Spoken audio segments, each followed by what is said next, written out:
Hello there and welcome once again to a weekly roundup of culturally relevant stories on Colours of India. This week we bring you innovations on the potter's wheel, interpretations of Mohiniyattam, and we bring you cuisine from the Middle East. What delights can a potter's wheel churn out? Mud-coloured vessels in pots, or is there a possibility of something more?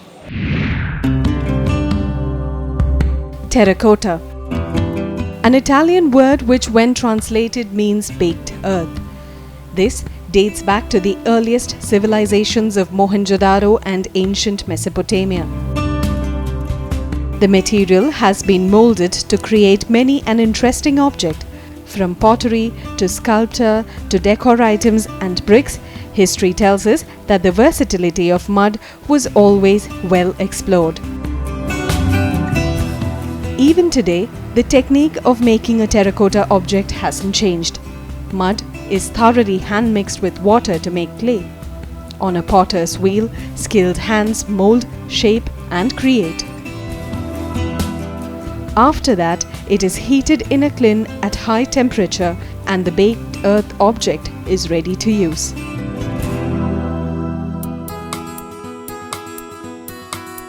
History tells us that baked earth was also used as an adornment object. It was worn by the gods and by the people who worshipped. In eastern India, especially in Bishnupur, terracotta jewellery continues to be a part of rituals and traditions. Here, through a clever baking technique, various shades of brown are achieved. Closer home in Delhi, Vasanti Mittal is on a mission to make terracotta jewellery chic. Maatikaar retails both traditional patterns inspired by ancient temple jewellery and contemporary designs that stand out. These products, which are bought from a Bangalore-based designer, can charm you with its simplicity and attract you with its diversity. In our jewellery, we use terracotta beads which are entirely handmade. There is no use of molds. Each piece is handmade and then sun-dried and then baked. And each piece of course is individually hand painted. So it's a lot of painstaking work which goes into it. And because it's handmade and not through molds, when you make them through molds, firstly you cannot get them so thin. The beads are never so thin. And also we process the clay with repeated filtrations so that it becomes very light. It was not always easy to convince a city fascinated by bling to take to the subtle shades of terracotta jewellery. She soon found a middle path, add a tinge of gold. Her next design innovation was when she started mixing mediums. Wood, metal and glass were all incorporated. Because our pieces are made with beads which are entirely handmade, it's a lot of painstaking work which was difficult to educate the people about.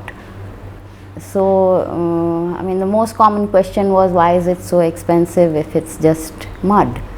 So one had to explain the whole process plus how painstaking it is, and the amount of wastage which goes into it till a person who makes it gets to that level of perfection. At her studio, the girls are working on something else. They have to meet a special Diwali order. Painted candle holders are everywhere and so are the fishes, a popular garden hanging. I tried my hand at it and can tell you that nothing about it is as easy as it looks. It demands utmost concentration and maybe smaller hands. Basically मैंने कोई painting course नहीं किया है, लेकिन मुझे interest रहा है, इसलिए मैं पेंटिंग करती आई हूँ. मैंने आज तक इतने रजिस्टर भर दिए हैं पेंटिंग कर करके, तो इसलिए मुझे पेंटिंग से बहुत शौक़ है, इसलिए मैं आसानी से इसको मेंटेन कर पाती हूँ. कलर कॉन्ट्रास्ट मुझे पेंटिंग करते करते आ गया। मुझे लगता है कि ये कलर इसके साथ अच्छा लगेगा, तो इसलिए। Though Maatikaar started off as a retail space, the rents worked to their disadvantage and they soon had to shut shop and move to an online platform. On social networking pages, Maatikaar continues to be hugely popular. A good move because the sales have now gone through the roof. I mean, walls. While innovation in design and quality has upped the market for these handmade delights, it continues to be a little elitist. We will just have to wait and see how this plays out in the long run. I will now take a quick break here. We'll see you on the other side. Coming up next, bold contemporary moves and the soothing nature of the rains. Welcome back. Art almost always reflects the society in which it is based. And with our country making headlines internationally about the situation of women, it is only natural that art would imitate.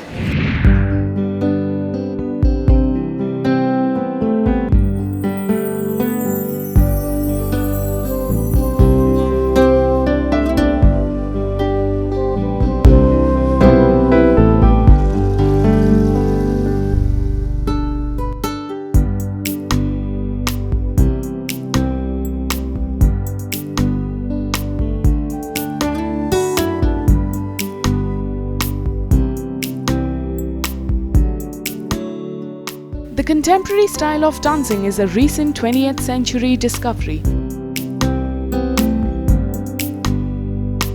Because of the freedom it provides to the performer, this style is getting recognition every day. With abstract and mysterious movements, it brings out the idea, perception and sensation.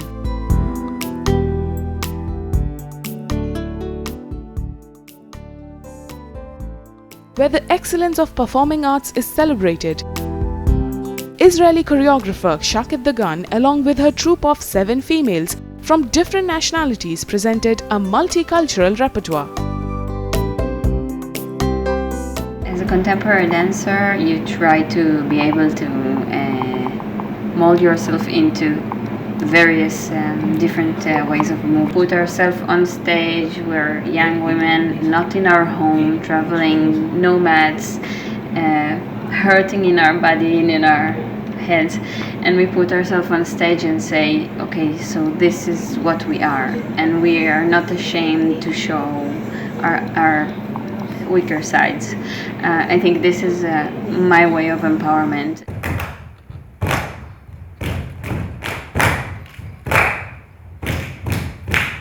Kindling was Shakid's idea that evolved in the hills of Himachal Pradesh. Trickling down onto Delhi stage, the act was an insight into different levels of femininity and women empowerment inspired by the suffering of Indian women.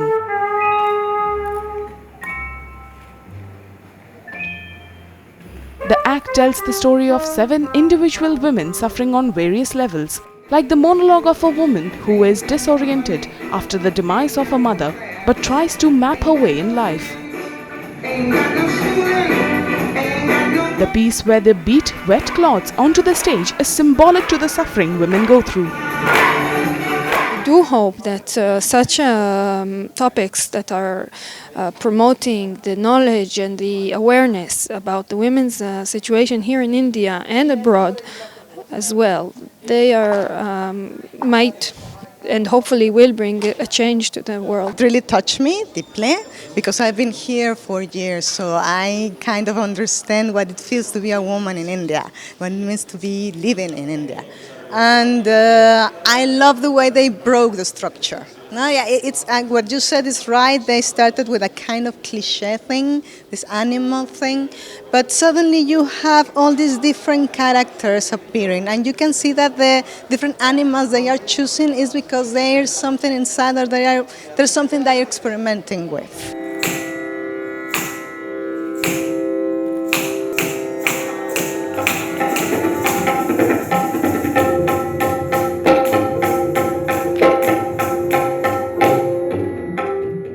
Incorporating a bit of Indianness, they continued with Free Soul, a liberating act where Kathak was infused with contemporary style.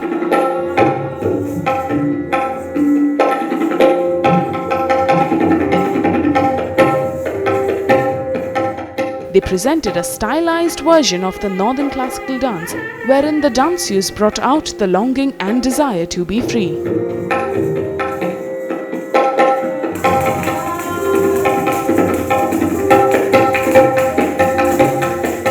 Trying their hands on Kathak for the first time, the contemporary artists performed at par, making the combination of two an aesthetic one.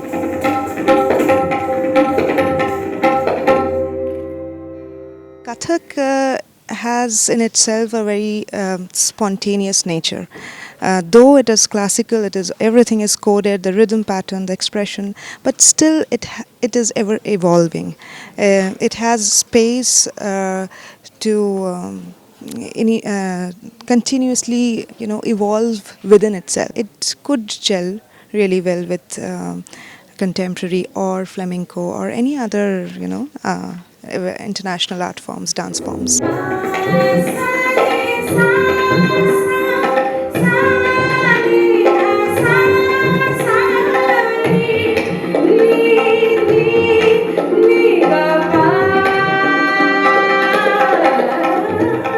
It is interesting to note that how atrocities on Indian women were able to motivate people from various locations to stand up in unity.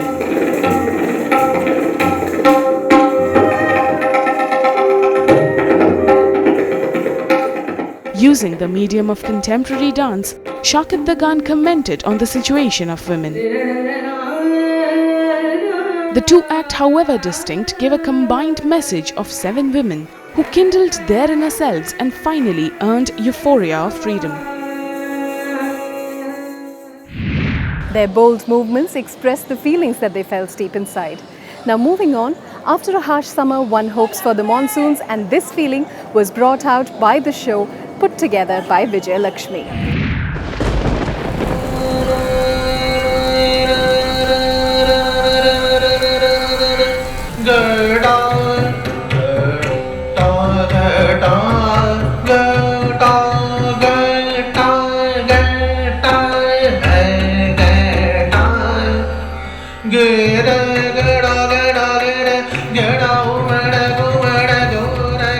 Ever spontaneous and sparkling with freshness is how Vijayalakshmi described the glistening grey drops in her latest production, Rain.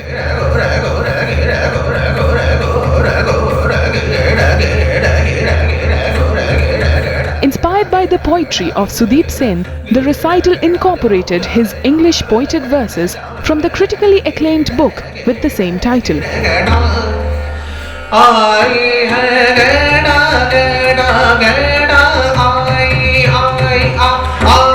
Vijayalakshmi tries to unfold with utter subtlety the different characteristics of rain and the feelings of the one submerged in it. And she uses the lasya of Mohiniyattam to portray the soft movement of the rains. Rain is not just rain, physical rain, but it can be a metaphysical yearning, a spiritual quest to go beyond the literal. And so it explored at different levels: the romantic, the intellectual, the spiritual, all of that.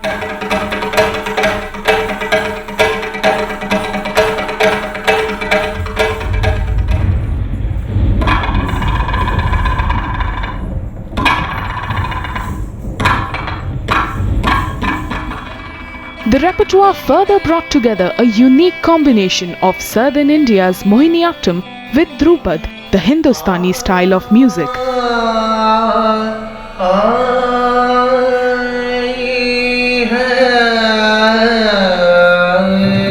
The voice that gave life to the intricate alap was that of Ustad Wasifuddin Dagar.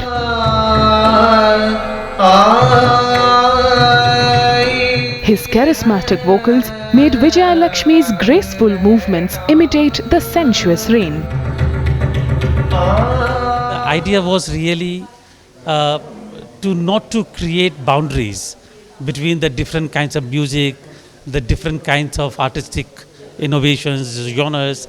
And she has demonstrated very well the way she brought together the different kinds of music. Dhrupad, who would ever think that Dhrupad, and which is very aesthetic kind of music, would come together like this with Rabindra Sangeet and the world music.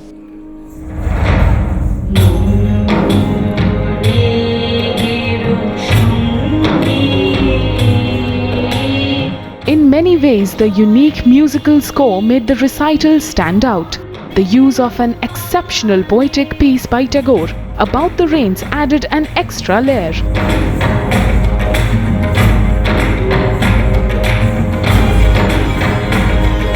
Along with poetry and Dhrupad, Rabindra Sangeet and contemporary tunes were blended in to form a seamless chord of world music.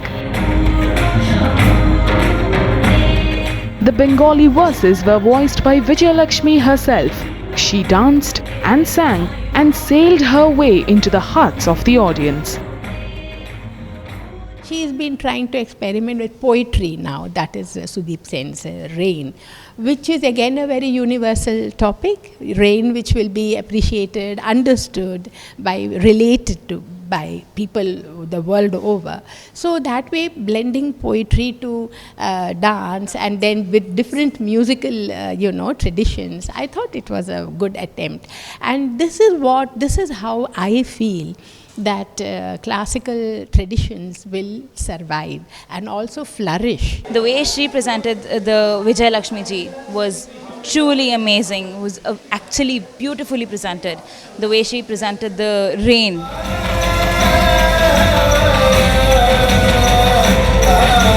Experimenting with the traditional format of a Mohiniyattam repertoire, Vijayalakshmi impeccably gave stage to a new design altogether. With brilliant use of light and stage, the setting was an instant calmer.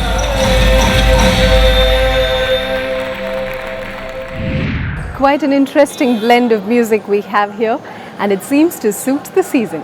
Well, it's time for us to go on another short break. I will see you on the other side. On the other side, we have cuisine from the Middle East.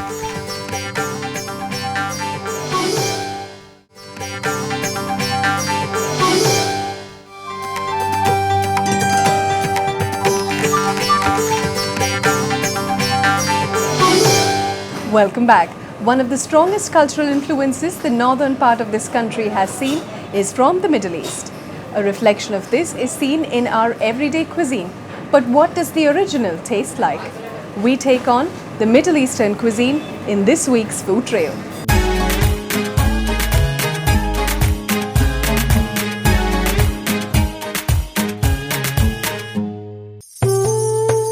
The cultural heritage, identity and cuisine of the Middle East is firmly shaped by one great empire.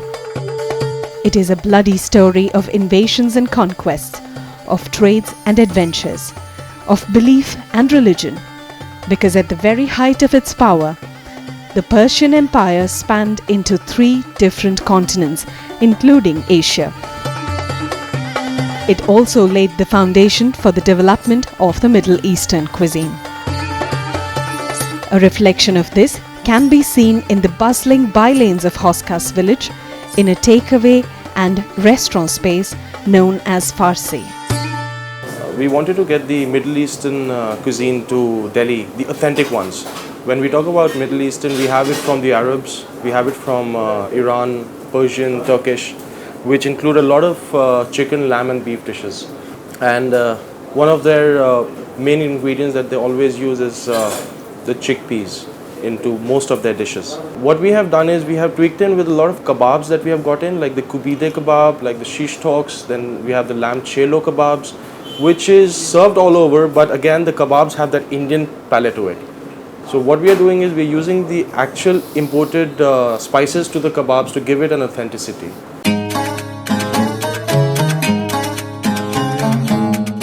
Farsi, like the name suggests, is an ode to the Persian Empire. The decor here, with its giant map of the empire, ornate Mediterranean lights, Turkish eagle eyes on the wall and blue decorative accents, are a feast for the eyes, much like the cuisine they serve. Well, I think it's like very authentic compared to some other restaurants. The food is actually really good. We had like a lot of variety of food. So, if, for example, like very different kind of meats, which are very authentic to Middle Eastern. What I feel is authentic to Middle Eastern cuisine as well.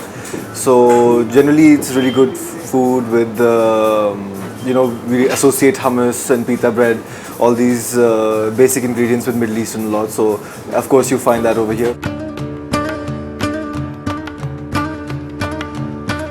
Chunks of juicy meat form a giant mountain, and as the rod that holds it all together rotates, it gently and evenly grills the meat. One of the most recognized Middle Eastern dishes is created thus. Lightly shave out the meat, place it on a pita bread, add a generous helping of tahini, Arabic pickles and fresh vegetable salad before you roll it into a shawarma meal. A Lebanese original turned world favorite. But that is just one part of the story, for a Middle Eastern meal has much more to offer.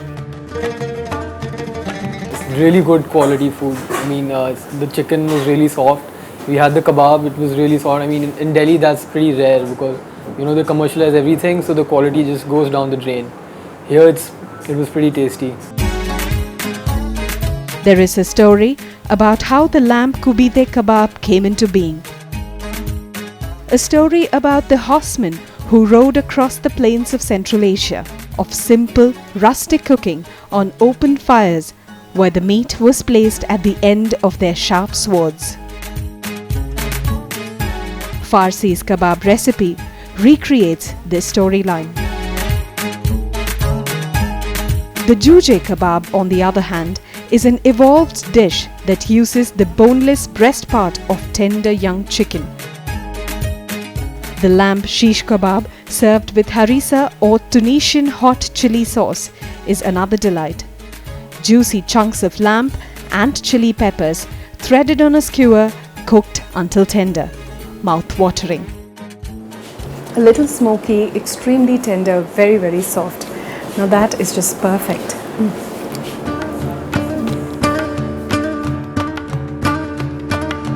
And what is Middle Eastern cuisine without the classic falafel and hummus wrap? It is a quick dinner, a snack or a picnic dish. Celebrated by vegetarians and adored by the masses, this deep-fried chickpea patty is best had wrapped in a pita bread and served with hummus or chickpea-based dip.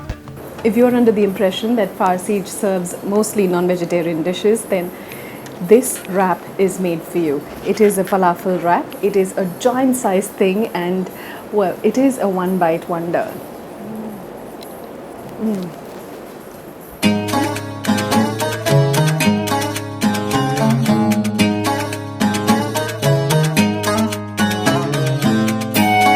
But if you are looking for something far more wholesome, then crisp, juicy and full-flavored roasted chicken is served on a bed of rice, making it a one-pot meal. A spice mixture specific to the Middle East is the essence of this recipe. And for myself, I asked for a humble serving of grilled chicken with hummus.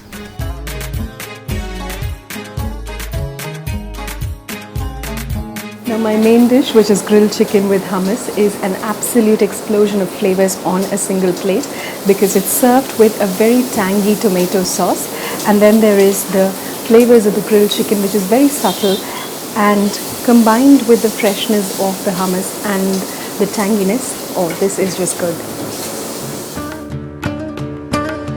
At the end of a meal this huge, an extremely sweet dessert might be hard to appreciate. But the Arabic halwa, made with couscous and dry fruits, have just the right sweetness. Now the dish that surprised me the most at this restaurant is the Arabic halwa. I have tasted something which bears a striking resemblance to this one down south, where it is known as the kesari. Now talk of travelling food metaphors. Let me get back to my dessert here. I will see you next week on the same show. You can get in touch with us through our Facebook page. So until later, goodbye and take good care.